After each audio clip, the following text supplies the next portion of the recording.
Hello and welcome to Brain Power. I'm your host Thomas Trombley, and we'll be discussing topics ranging from current news, world events, and religion. Basically, whatever bit of news that catches my eye. If you have a story you'd like covered here, or a question you'd like answered, send me a message on Twitter at BrainPowerUp. Use the hashtag BrainPowerUp. Like the group at facebook.com/BrainPowerOnline, or visit the website at brainpoweronline.webs.com. Today is Sunday, April 26th, and this is my second episode. Ironically enough, it's also the second in a two-part episode. I guess it's our inaugural episode, you could call it. I am back on carm.org. That is CARM.org. That stands for Christian Apologetics and Research Ministry. Kind of sounds almost like something about, if you cross the Bible with Harry Potter almost. Anyway, this is the website of noted Christian apologist Matt Slick. On this website, he's got a whole listing of questions that he directs towards atheists.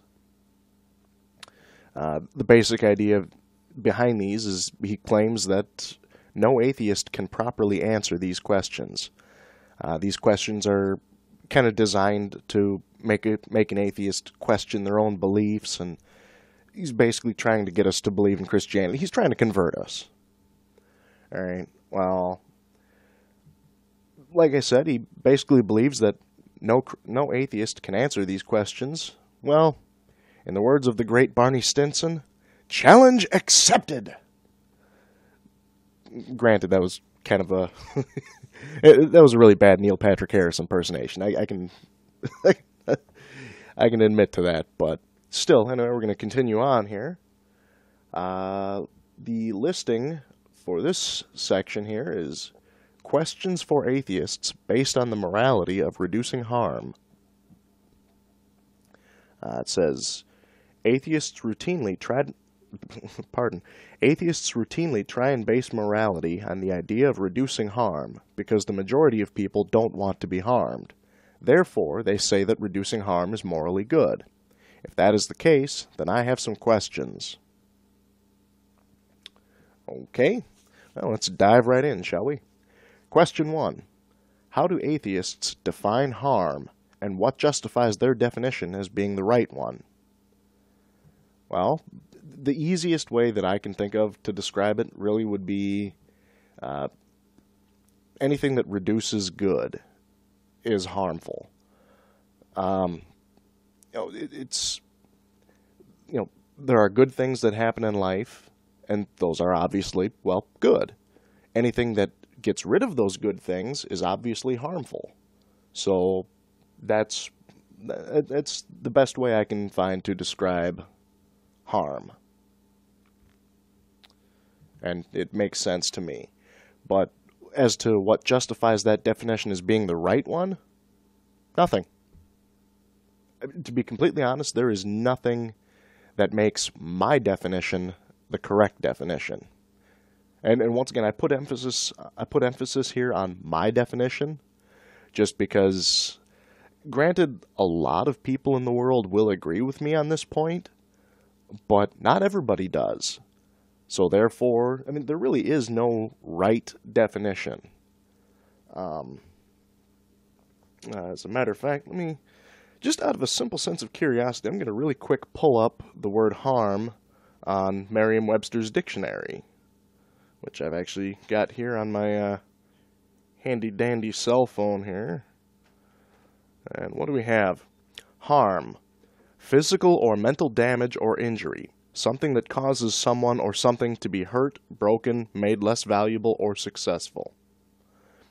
That's obviously a pretty good definition, too. It's almost exactly the same thing that I just said, obviously just worded a little differently, and actually sounds more intelligent from the dictionary, but, it's a dictionary. I'm just a guy with a microphone. Anyway, moving on. Question number 2. How is appealing to the majority desire not committing the logical fallacy of argumentum ad populum to determine morals? Okay, for those of you who aren't familiar with logical fallacies, I've actually got a listing here that describes argumentum ad populum, otherwise known as the bandwagon. It's appealing to popularity or the fact that many people do something as an attempted form of validation. The flaw in this argument is that the popularity of an idea has absolutely no bearing on its validity.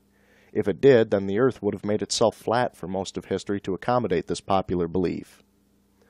One example that they give here, which I love the sense of humor, by the way, for the people that wrote these articles. Seamus pointed a drunken finger at Sean and asked him to explain how so many people could believe in leprechauns if they're only a silly old superstition. Sean, however, had had a few too many Guinness himself and fell off his chair. Anyway, just real quick, that definition I actually got from yourlogicalfallacyis.com. It's a great place, a lot of fun actually. Anyway, so I mean that's what argumentum ad populum means. Basically, it's just saying that just because a lot of people believe it, it must be true. How's appealing to the majority desire not committing the logical fallacy of argumentum ad populum to determine morals? Now, the answer is really easy when you think about it. We don't assign the value of moral or immoral simply because the majority agrees. The majority just happens to agree because, well, we just happen to agree. At least that's my thought. That's the way I take it. Well, you can agree with me or not. It really doesn't matter much to me. Anyway, question number 3. If it is a logical fallacy, then why do atheists appeal to it? Once again, personally, I don't believe that it is a logical fallacy. I could see how one could argue that it is, but I still disagree. Question 4. Why ought atheists work to reduce harm? Well, duh. That's kind of a no-brainer when you think about it. If, say, for example, I'm walking down the street and I see somebody on the ground in pain. Yeah, I'm going to stop. I'm going to do what I can to help, see if I can figure out what's wrong. I mean, it's just purely survival of the species at that point, really, if you think about it. I mean, deep down inside, we're hardwired to help each other. I would hope that if I'm on the ground in pain, somebody would stop and try to help me, try to reduce the harm being done to my body. It's plain and simple. I mean, really, this question shouldn't even be asked. It's why ought we work to reduce harm? Once again, duh. It's plain and simple. Question 5. How is it not a double standard when defining good as that which reduces harm and that which reduces harm as good, yet atheists complain when Christians say that God is by nature good, and what is good is what reflects God's nature? Well, it's not a double standard because, personally, I call bullshit. I do not believe, even if, first out, I don't believe in the God claim at all. I'm not saying that there is no God. I'm just saying I don't believe. I don't know if there is one or not, but there's not enough evidence for me to say that there is. Anyway, that being said, if the God figure did exist, I wholeheartedly disagree with them saying that he is by nature good. Any being that's able to think, any being that's able to impose its will on anybody else and still allows, and not even allows, but actually advocates slavery, murder, rape, just all sorts of nasty, terrible things that the God figure has endorsed. So, no, that's why it's not a double standard. Just because we don't believe that A, God exists, and B, if God did exist, we totally disagree that he is by nature good. Matter of fact, he's by nature evil. Question 6. If reducing harm is morally good, then shouldn't atheists work to stop abortion since it is the greatest harm? Oh, sorry, since it causes the greatest harm to a life by killing unborn babies. No. See, despite what the Christians and Catholics especially, but despite what they would like you to think, life does not begin when two strangers' eyes meet at a rock concert. Okay, life does not begin at ejaculation. Life does not begin right then and there. There is a big difference between an embryo, a fertilized embryo, what you call it, a fetus, and an unborn baby. There's a huge difference between those. Yes, I mean, I think most atheists even would agree with the Christian Catholic position on late-term abortions, definitely. If you're a woman and you've carried a baby for 7-8 months, I'm sorry, but unless you have some medical reason to abort that, to terminate that pregnancy, no, you're going to carry it full term. You should carry it full term.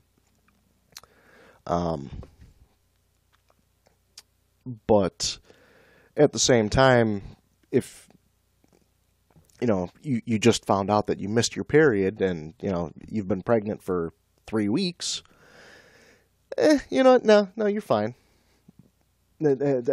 Because that's not a human being yet.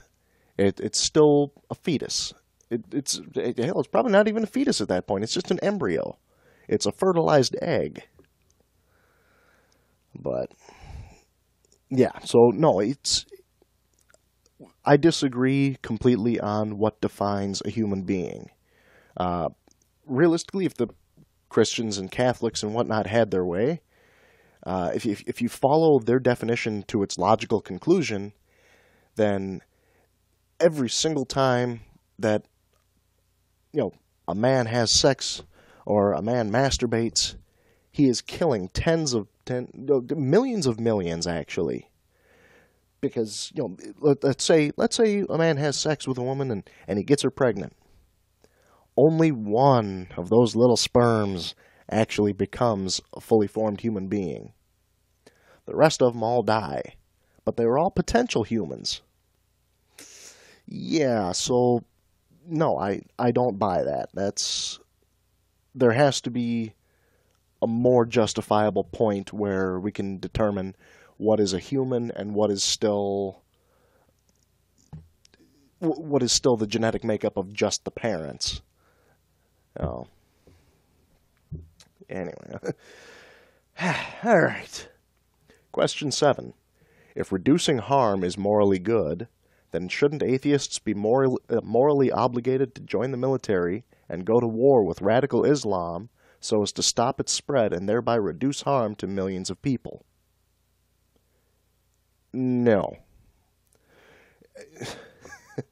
It's granted, yes. I mean, I agree wholeheartedly that the terror groups that are associated with radical Islam, that would be ISIS, Al Qaeda, the Taliban, Hamas, Hezbollah, just all these groups. Yes, they should all be stopped. They should be stamped out of existence. They should be wiped from the pages of our history. Well, no, we better leave them in the history books. If we don't, we're bound to repeat those mistakes. But the point being, yes, they need to be disbanded. They need to be destroyed. They need to be wiped from the face of the earth. But at the same time, you knock out any group, and it's just like fighting Hydra. You chop off one head, 7 more appear. It's completely impossible to completely wipe out terror. It will never end. So, as a matter of fact, actually, as much as I hate to admit it, when you think about it, the stronger the response that we give to fighting radical Islam, the more groups that will be made. In a way, it's the more we fight, the more groups get formed. Keep in mind, I'm not advocating that we stop fighting, no, but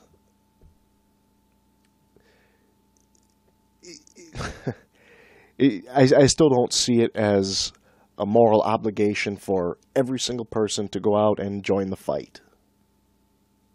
And that's what we have military for. They're already doing a fine job. Question 8. If reducing harm is morally good, then does it imply that the ends justify the means as long as harm is reduced? Yes, to a certain point. I mean, it's, if, say there's some 12-year-old kid who's been, shoplifting from various stores throughout a local area. Okay, that is morally wrong to steal. In order to stop him from stealing, I go out with a gun and I shoot him in the head. Yeah, no, he's not going to steal anymore. But what I did was far more immoral. Now, say, for example, let's kind of switch things around a little bit. There's somebody with a gun, and he's about to go kill some people. I steal his gun. What I did was immoral. Stealing is wrong. But I prevented murders. So, yes, in that way, the ends do justify the means as long as harm is reduced. But to a certain point. I mean, all within context. It's just that simple. I mean, I don't even see why this question is being asked. It's just such a simple, common sense question, but they're trying to trip us up with this. Or trip me up, I guess you could say, since I'm the one answering them right now. But anyway, I will check the next question here. Question number 9. If the ends justify the means, then are lying, adultery, cheating, stealing, etc. all okay if they reduce overall harm? It seems kind of odd that he would ask this question, considering it's really just an extension on question 8. Yeah, I believe I've already answered this pretty well. Like I said, yes, it is morally okay to do immoral acts in order to reduce overall harm. Following logic, as Spock was once quoted, the needs of the many outweigh the needs of the few. So, realistically, I mean, if you can actually extrapolate that and take it to mean, whatever will serve the greatest good, yeah, sometimes certain things are acceptable. Just plain and simple. Looks like question number 10 now is one that kind of put a smile on my face here just reading the first line. If an atheist believes that religion causes harm, then shouldn't he use lies with religious people in order to undermine their religious presence and expansion and reduce harm? The answer is absolutely not. Why? Because why use lies with religious people when we can just use the truth? Matter of fact, we can use their own truth against them. My favorite quote on this actually comes from Mr. Frank Zappa. Says, "The essence of Christianity is told to us in the Garden of Eden story. The subtext is, all the suffering you have is because you wanted to find out what was going on. You could be in the Garden of Eden if you just kept your fucking mouth shut and hadn't asked any questions. Get smart and I'll fuck you over, saith the Lord." Is this not an absolute anti-intellectual religion? And once again, I happen to agree wholeheartedly with Frank on that particular issue. There are so many things within the Bible that just contradict themselves. So many things that say, like, for example, the idea that God is all loving, all good, all just. And then you look at all the countless people and animals that he killed in the Great Flood. Okay. Kind of messed up. And then the people from Sodom and Gomorrah that he killed. Ooh, which, by the way, for anybody out there, if you're looking for a modern day Sodom and Gomorrah, it's no further away than Las Vegas.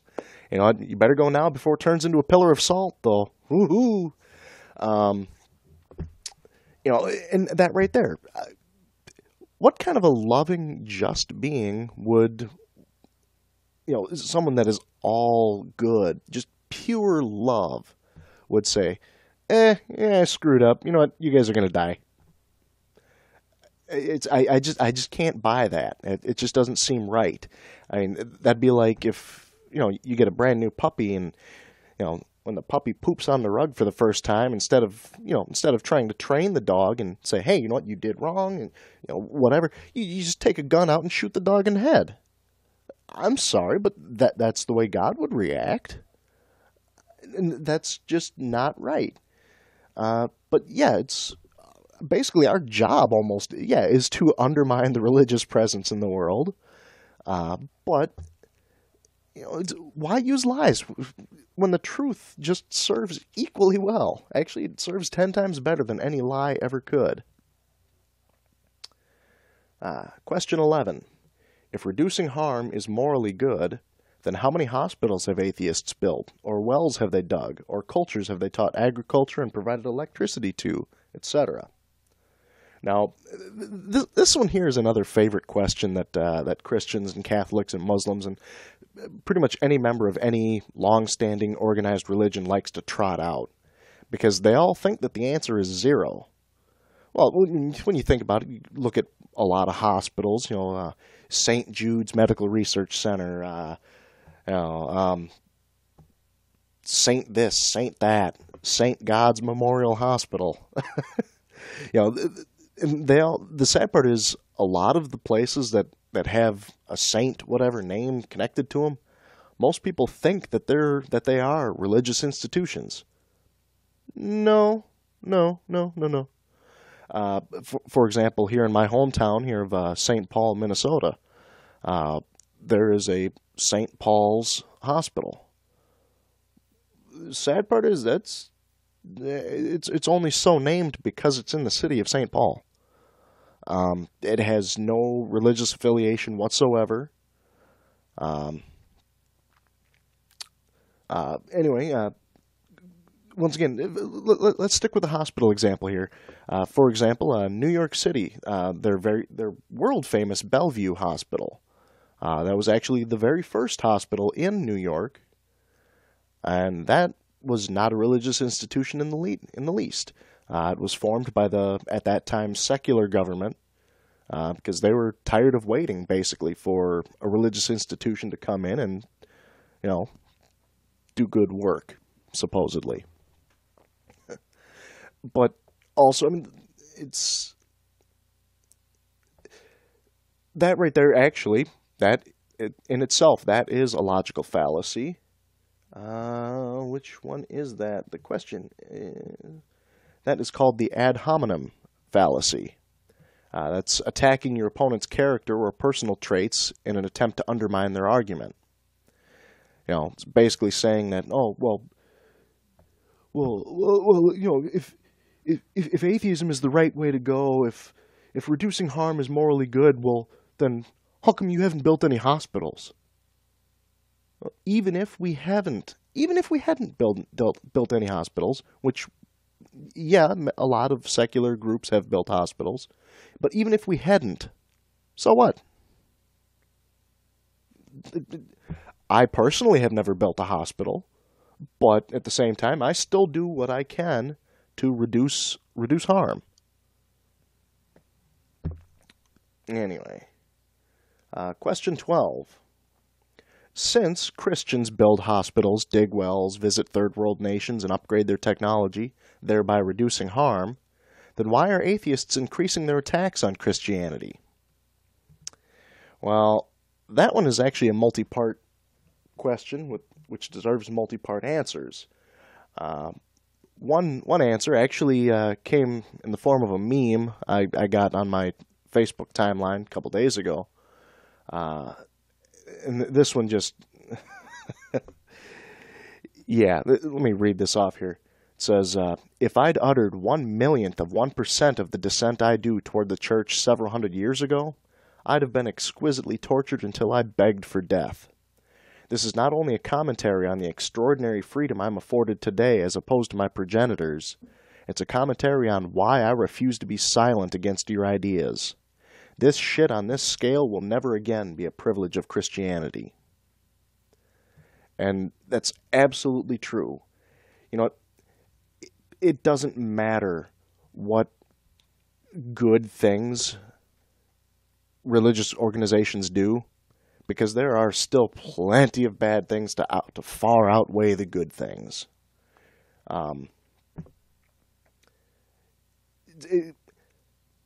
Well, for example, let's put it this way. Have you ever heard of a non-religious terrorist group? Nah, I'm sure there's a couple, but we're talking like 98% have some affiliation with some religion.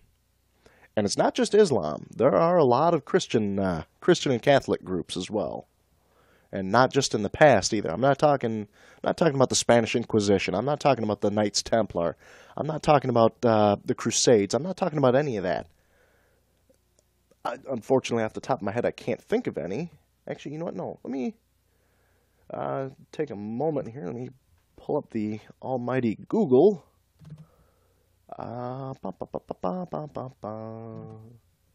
Let's see here. I know I've actually got a listing of some of the current groups. Here we go. Here's a nice page. 10 of the worst terror attacks by extreme Christians and far-right white men. What do we got? Well, yeah, here we go. The Wisconsin Sikh, is it? Sheik? I don't know. S-I-K-H. I don't know how to pronounce that, but Wisconsin something Temple Massacre in 2012. The murder of Dr. George Tiller in 2009. Knoxville Unitarian Universalist Church shooting in 2008. The murder of Dr. John Britton in 1994. That's going back a little ways. Centennial Olympic Park bombing in 1996. 1998, 94. Okay, I guess we're... Oh, here we go.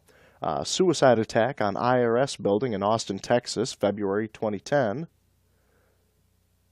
We're going back to 1984 here. Here we go. Here's a great example that will definitely strike a chord with most of America. Timothy McVeigh. That's right. That's really all you have to say right there. And people instantly remember. You remember his that sketch, that picture of him on the news. This is the guy. That was 1995. That was 20 years ago, but still. Anyway, like I said, there are plenty of bad things done in the name of Christianity that far outweigh the limited amount of good that they do. Question 13. Lucky number 13. Why do atheists work to get the 10 Commandments removed from public areas, since those same 10 Commandments reduce harm when followed? Right. Well, first out, we try to get the 10 Commandments removed from public spaces because it's a blatant violation of the separation of church and state issue. Second out, most of the 10 Commandments have nothing whatsoever to do with why our society functions modern. For example, let's see here. What does anybody know the 10 Commandments? Really, think about it. I want you to really think about how these would affect the daily life of someone who does not believe in God. Okay. Number 1, I am the Lord thy God. Yeah, because, that comes up all the time in a court of law. Number 2, thou shalt have no other gods before me. So don't worship any other gods. Yeah, in a secular state, I can see how that would totally come up. Number 3, thou shalt not make unto thee any graven image. Basically, it's saying, don't get tattoos.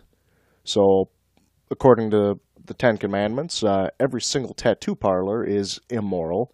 It's a place of sin. Yeah. You try and tell that to the big, hairy, tattooed biker guy. Yeah, see what happens. Number 4, thou shalt not take the name of the Lord thy God in vain. But Jesus Christ, God, I really wanted to. Oh, darn. Once again, that has no bearing whatsoever on modern life. Number 5, remember the Sabbath day. Yeah. Yeah, nobody works on the weekend, because the Sabbath is holy. Oh, yeah. Yeah. Next one. Honor thy father and thy mother. Yeah, that one's kind of a common sense proclamation right there. It just makes sense. I don't believe it should be a law, but, it's just respect your family. It's not that difficult to figure out. Just be a nice person. Now we're finally getting into the things that actually make sense and actually fit, a proper forward-thinking society. Thou shalt not kill. Duh. It's pretty obvious. I mean, just don't kill. Don't commit murder. Thou shalt not commit adultery. Okay, yeah, that one, it's obviously yes. Don't commit adultery. That is a rule that will always have a place in society. Now, should it be a law? You know what? No, not really. But still, yeah, just don't screw around. It's not that tough to figure out. Thou shalt not steal. Yeah, okay, yeah, that is a law, and it should be a law. I agree, yes. Thou shalt not bear false witness against thy neighbor. I'll be honest, I have no idea what that means. But, I don't see that being any piece of importance at all. Who cares? Thou shalt not covet. That one right there is kind of irrelevant as well. We're kind of getting into like Orwellian thought police kind of thing at that point. It's, you say your neighbor buys a brand new Audi and you look at it and go, oh, man, I wish I had that car. Nobody's going to come arrest you. So what? Seriously, so what? Who cares? Anyway. What do we got here? So anyway, but yeah, that's why we work to remove them from public areas, because it says, those same 10 commandments reduce harm when followed. No, they don't. What was it, like 4 of them, I think, that reduce harm when followed? The rest of them are just crap. Don't take the name of the Lord thy God in vain. I am the one true God. Thou shalt not have false gods or idols before me. Yeah. Right. Whatever. But once again, we try to get them removed because, once again, they are a blatant violation of the separation of church and state. I'm getting very, very tired of having to say this, but it's plain and simple. It doesn't matter what they say. It doesn't matter how good they are. They don't belong in public areas. They don't, especially any public area that is owned by the state. Oh, I'm getting a little tired here. All right. Next question. Where was I? Here we go. Next question, number 14. If atheists are routinely getting the 10 Commandments removed, If atheists are routinely getting the Ten Commandments removed from public spaces, then are they advocating lying, stealing, adultery, and theft, since they don't want those prohibitions posted publicly? No. No, not at all. It's absolutely absurd to think that. As a matter of fact, it's actually painful to me to even hear that question. It's an attack on atheism right here. That one,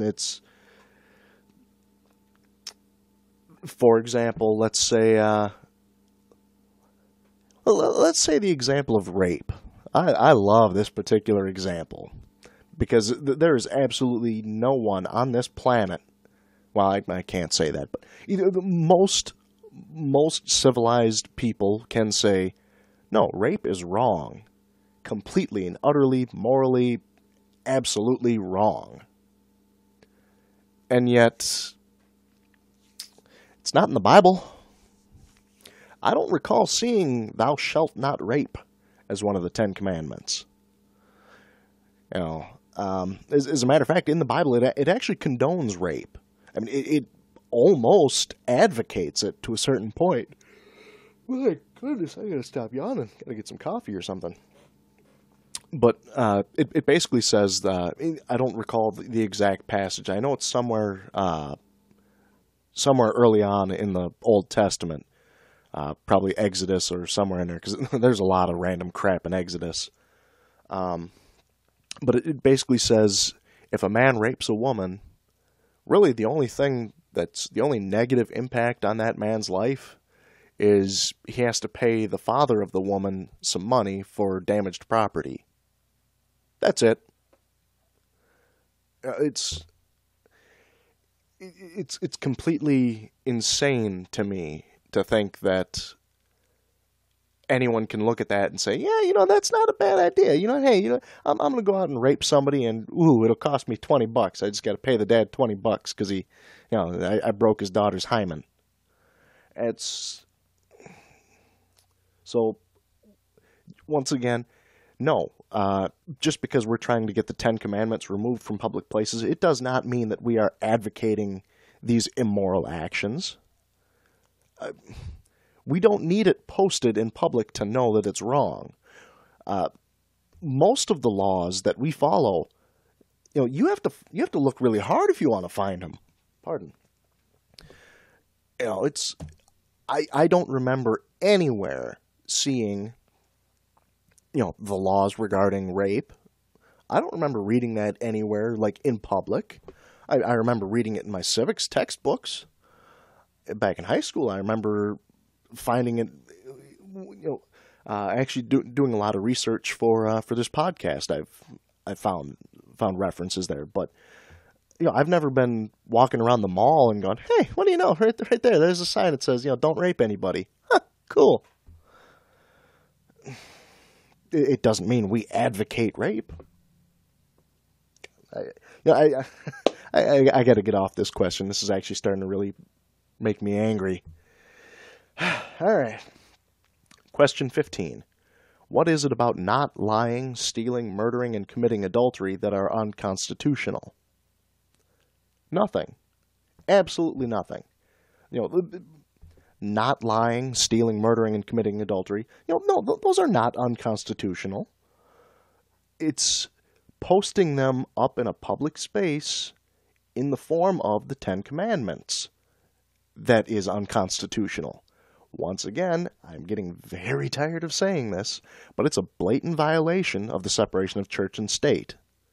And everywhere that the Ten Commandments are posted, unless we're talking about inside of a church, they should be removed. Or a similar religious institution. Not necessarily just a church. I mean, a Catholic hospital or something, or Catholic school. Okay, yeah, fine. That's fine. Public school? No, not a chance. Public square? Anyway, moving on. Especially considering I'm kind of running short on time here. I got about 5 minutes left here. Question 16. If reducing harm is morally good, then shouldn't atheists appreciate Christians who seek to reduce the greatest suffering of people by trying to get them saved in order to avoid eternal damnation? Fuck no. No, we don't. I don't appreciate anybody who tells me, you better accept my God or else you're going to burn in an eternal pit of fire. I don't appreciate anybody who says that. That right there is just shameful. It's painful. It's an all-out attack. No. Once again, fuck you people who say that.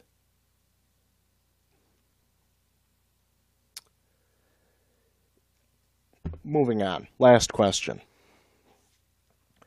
Would it be okay to rape a woman in a coma if she doesn't know about it and no one ever finds out since no one is harmed, but it gives the rapist pleasure? No. Absolutely not. It doesn't matter if nobody knows about it. If I'm out and about in the desert, middle of nowhere, nobody around for hundreds of miles, except for one random person who just happens to be standing there, and I kill that man, I bury him in the desert where no one will ever find him. Am I still wrong? You bet your ass I'm wrong. It doesn't matter if nobody will ever find out. It's still wrong, no matter what. And it's just that plain and simple. My goodness. Whew, I didn't expect to get this angry over this.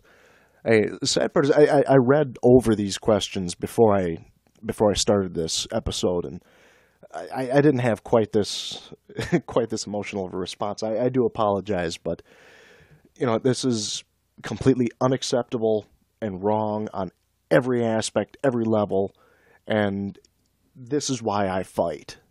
This is why I will never give up.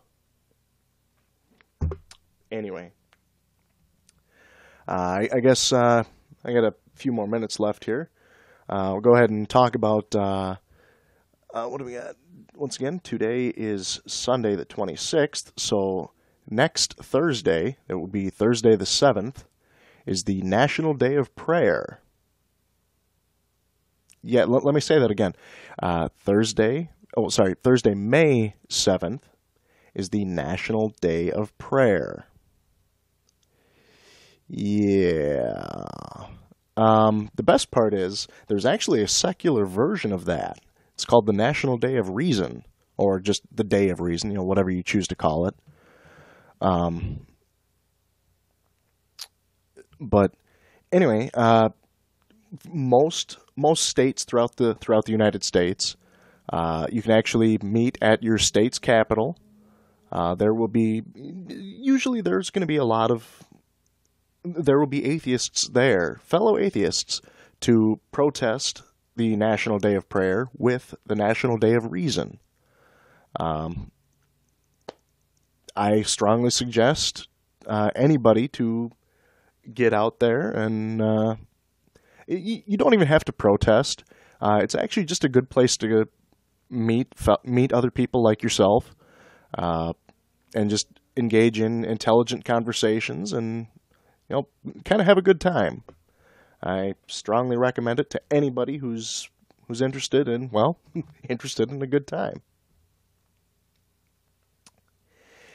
Any hoozle. What else do we have for news? I guess now I can actually get into my original intention for this show, which was news bits. Once again, I've only got a couple minutes left here, actually about a minute, but let me finish things off here with a story in the Juneau Empire newspaper. This was a couple weeks ago.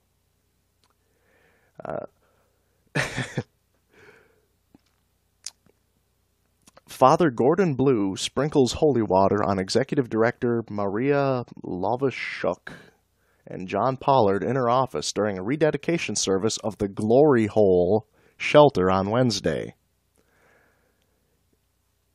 Yeah, there's a group, obviously naive, stupid Christian group that named a men's homeless shelter the Glory Hole. I, how stupid and inattentive do you have to be to not notice that? I mean, I just thought that was kind of funny.